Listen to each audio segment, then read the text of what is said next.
Uh, Thank you for joining us, Mr. Agarwal. My question to you is, briefly, if you can share how can refineries achieve net zero emissions while maintaining profitability? What role would CCS and green hydrogen play in this transition? Um, the necessity for green hydrogen is all very necessity for net zero is all well understood. Today the requirement is not that whether you are going to remain profitable or no. The question is more that whether as refineries we can exist. And for this there are two aspects to be considered. One aspect is the technical challenges which arise in order to achieve net zero. Say for example, the furnaces are the most emitters of CO2.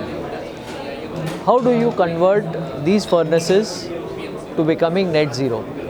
There is technology available in terms of electricity. We can electrify the furnaces. But the power requirement is so huge that probably at this moment we are not able to sustain such a conversion.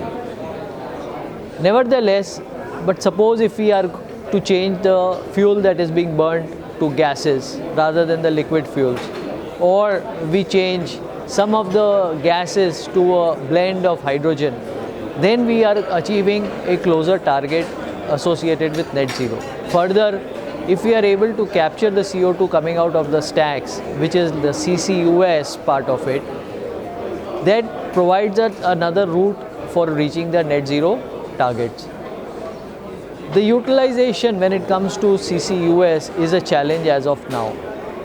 Nevertheless, people are looking at even let us say diversion of the CO2 captured to fertilizer industry, which utilizes CO2 and presently may be generating from other sources.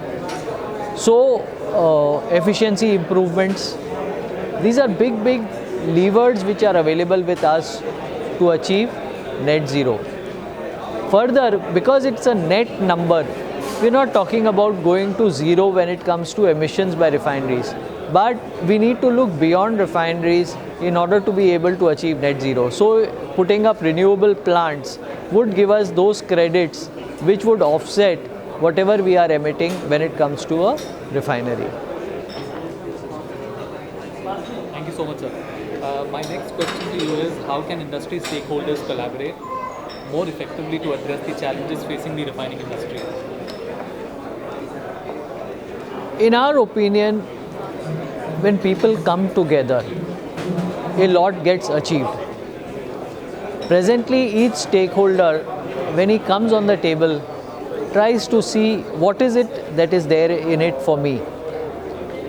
But if the larger goal is kept in mind, then the entire approach changes. We learn from each other, experiences where we have failed, that brings down the costs and helps us to move forward. Thank you so much, sir. And my final question to you is that how was your overall experience with the 7th edition of the India Refining Summit?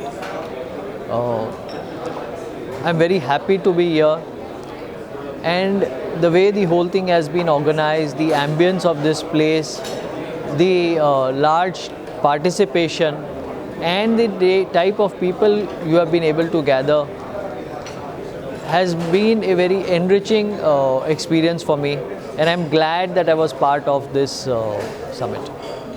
Thank you so much, sir. Thank you for your time. Thank you. Appreciate it.